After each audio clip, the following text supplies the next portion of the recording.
Les filles, qu'est-ce que vous voulez manger pour souper? De la viande! Non, du poisson! Non, de la viande! Non, du poisson! De la viande! Ok, les filles, on se calme. Éviter la surconsommation de viande est bon pour vous.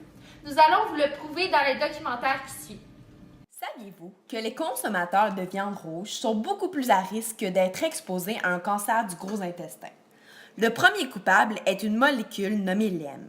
Celle-ci donne la couleur rouge à la viande et est néfaste pour les cellules du système digestif. Le deuxième coupable est une substance appelée amine hétérocyclique. Celle-ci est produite lors de la cuisson de la viande.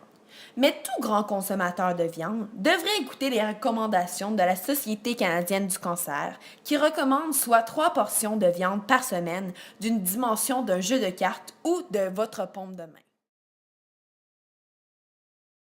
Par semaine, vous consommez de la viande. 2 fois par jour. Alors 14 fois par semaine. Exactement. Et combien de fois vous consommez du poisson par semaine? Une fois par semaine environ. Parfait, merci. Combien de fois par semaine vous consommez de la viande? Je dirais 5 fois.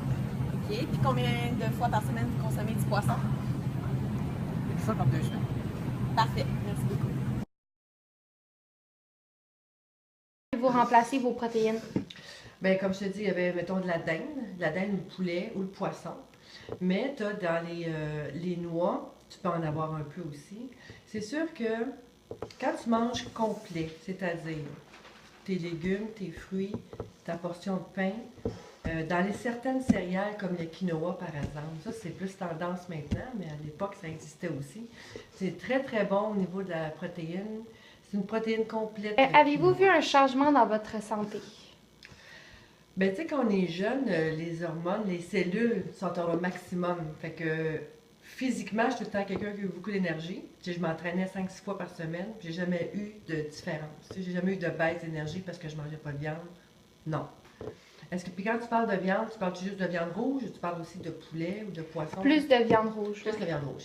Fait que c'est sûr qu'à un moment donné, à cette époque-là aussi, je mangeais du poisson puis un peu de poulet. Fait que ça faisait.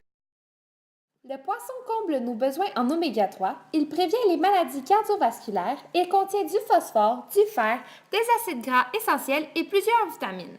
Par contre, la viande, elle apporte des gras saturés, formant des maladies cardiovasculaires, mais toutefois, elle offre du fer, des sels minéraux, des vitamines, du phosphore et du zinc. Également, une personne qui mange régulièrement du poisson mais aucunement de la viande se retrouve avec un risque de mortalité cardiovasculaire diminué de 34%. Après le visionnement de ce documentaire, avez-vous toujours hâte au barbecue de cet été? Réfléchissez bien.